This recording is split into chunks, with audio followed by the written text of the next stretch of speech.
আমাদের ছাত্র ভাইয়েরা, তখন এই যুগপৎ আন্দোলনের আমরা আগ থেকে বুঝতে পেরেছিলাম যে আপোষ করবে একটা, এবং সেই কারণে আমির খসরু ভাই সহ আমরা সবাই বসলাম যে একটা ঘটনা ঘটতে যাচ্ছে, আমাদের আন্দোলনটা বন্ধ হয়ে যাবে।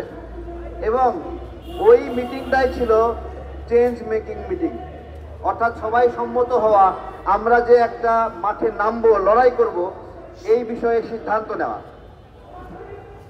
তো সামনে নির্বাচন আসতেছে,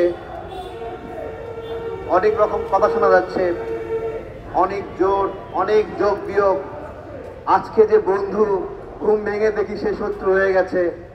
আজকে যে বিএনপির গালি দেয়, পরের দিন দেখি সে বিএনপির নিয়ে প্রশংসা করে। আজকে যে জামাতকে গালি দেয়, পরে দেখি সে জামাতকে ভালোবাসে। আর যে জামাতের কোলে বসেছিল, সে হঠাৎ করে কোল থেকে নেমে বলতেছে জামাত খারাপ। এইরকম একটা পরিস্থিতি তৈরি হয়েছে নির্বাচনকে কেন্দ্র করে। আমার সকল রাজনৈতিক দলের উদ্দেশ্যেই কথা, দেখুন, এই অন্তর্বর্তীকালীন সরকার যখন গঠিত হলো, তখন একটি স্বাভাবিক চুক্তি ছিল। সেই চুক্তি হলো রাজনৈতিক দলের প্রতিনিধিরা এই সরকারে থাকবে না। সেই চুক্তি মেনে অনেক যোগ্য লোক থাকা সত্ত্বেও, অনেক অর্থনীতিবিদ ছিল, অনেক সমাজকর্মী ছিল রাজনৈতিক, অনেক সাংস্কৃতিক ব্যক্তিত্ব ছিল রাজনৈতিক, তাদেরকে বাদ দিয়ে একবারে রাজনীতির বাইরে থেকে কিছু মানুষকে নিয়ে আসা হলো। ডক্টর ইউনূস স্যারকে আজকে জিজ্ঞাসা করছি, আপনি আসলেন সকল নাগরিকের প্রতিনিধি হয়ে, সবার প্রতিনিধি হয়ে, আপনি এটা কেমন কাজ করলেন স্যার? আপনি বলবেন যে আপনারা সরকার বানিয়ে জাতীয় নাগরিক পার্টি নামে একটা দলকে পৃষ্ঠপোষকতা করলেন, এইটা দেশের সঙ্গে বেইমানি কিনা? এটা রাজনৈতিক দলগুলোর সঙ্গে বেইমানি কিনা?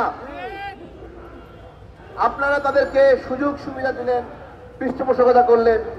এমনকি একটা প্রচলন ছিল যে যারা অন্তর্বর্তীকালীন সরকারের উপদেষ্টা হয়, তারা কখনো রাজনীতিতে অংশ নেয় না এবং ভবিষ্যতেও তারা কখনো নির্বাচনে অংশগ্রহণ করবে না। এটা একটা প্রতিষ্ঠিত একটা সামাজিক চুক্তি, রাজনৈতিক চুক্তি।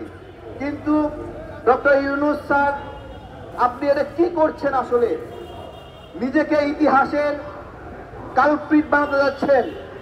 আপনাকে জিজ্ঞাসা করছি, ইতিহাসের কালপ্রিট হতে চান? কেন এটা করছেন যে উপদেষ্টাদেরকে নির্বাচনের সুযোগ দেওয়ার পরিস্থিতি তৈরি করছেন? এবং আমরা জানতে পেরেছি যখন লন্ডন মিটিং হয়েছে, সেই মিটিংয়েও ডক্টর ইউনূস স্যার শর্ত দিয়েছেন এই ছাত্র উপদেষ্টা যারা আছে বা উপদেষ্টাদের নির্বাচনে অংশগ্রহণ করতে হবে বা নির্বাচনে সুযোগ দিতে হবে। তার টার্গেট আছে যে এদেরকে যেভাবে হোক এমপি হিসেবে বের করে নিয়ে আসতে হবে। আমার কথা, কাউকে এমপি হয়ে বের করে নিয়ে আসা এটা কি জনগণের দায় নাকি সরকারের দায়?